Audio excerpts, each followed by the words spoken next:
Kaya kailangang ihandog sa kanya at habang po siya ay yung innocent of sin, tawag dito ay 2 years old, hindi po siya marunong magsalita. Ilan taon na ba siya? 6 na po. Okay. Nandun na po siya sa stage na lahat ng kanyang nakikita, nahahawakan, at lahat po ng naririnig, o kaya yung pakikilaro po niya sa kanyang kapwa-bata ay gusto po niyang i-adapt. Bakit kailangan nating i-alay ang bata? Upang sa unang bigkas niya ay aalalayan siya ng Diyos na hindi worldly ang kanyang unang matutunan. Hindi po yung mga pananalitang makamundo. At upang sa ganon ay paglaki niya, yun po yung stage na magsisimula pong aaralan natin ang bata sa spiritual na pamamaraan. And then sabi niya sa Ecclesiastes na train up a child in a holy way. Ipakilala natin sa bata ang makadiyos na paglakad po niya. Kung siya po ay nagsasalita ng masama, sawayin po natin hanggang sa adolescent age. Ano po yun? Hanggang sa mag-15 po siya. Hanggang sa magbibinata, magdadalaga na po siya.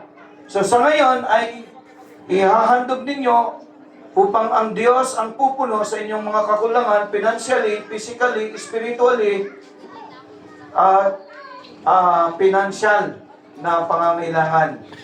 Okay. Kaya siya po ang pinagmula ng batang ito. Tagapag-alaga lamang po kayo. Kaya ang bata ay i-train ninyo na magbasa ng Biblia. Unang-una, dapat makita sa inyo na kayo ay nagbabasa. Pangalawa, nananalangin. Upang sa ganon ay God's dependence po tayo.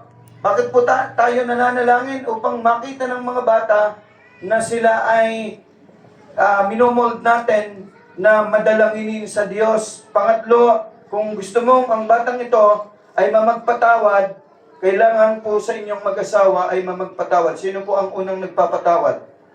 Mga lalaki, di ba? O, sino?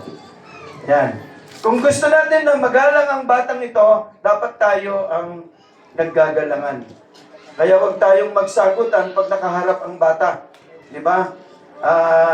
Iti apati agasawa, apang kayo agginapay siya kwarto, na nagginabay kayo, mayat manin. Iti apa. Kasyan, ubing manin. Iti bagsak na, kapsat. Kaya, mayroong katanungan dito, na kayong mga magulang, kayo po ba ay mangangako sa inyong mag-asawa?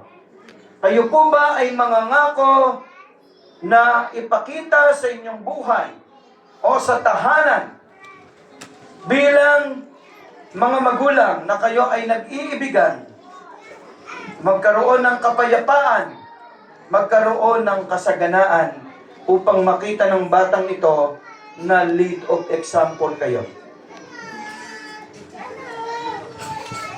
Opo, Pastor. Okay. Ayan. So, ipapangako nyo, ulitin ko kayo ay mangangako na magtatatag kayo ng isang Kristiyanong tahanan na punong-puno ng pag-iibigan, pagpapatawaran, at kapayapaan at kasaganaan. Pangalawa, na tanong, kayo po ba ay mangangakong magpakita ng magandang halimbawa sa isip, sa salita at sa gawa?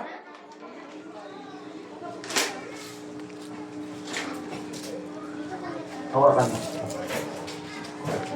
Sabay kayong oo, kung oo. Hindi. Ulitin ko yung tanong. Kayo ba ay nangangakong magpakita ng magandang halimbawa kay Althea May? Sa isip, sa salita at sa gawa? Opo, Pastor.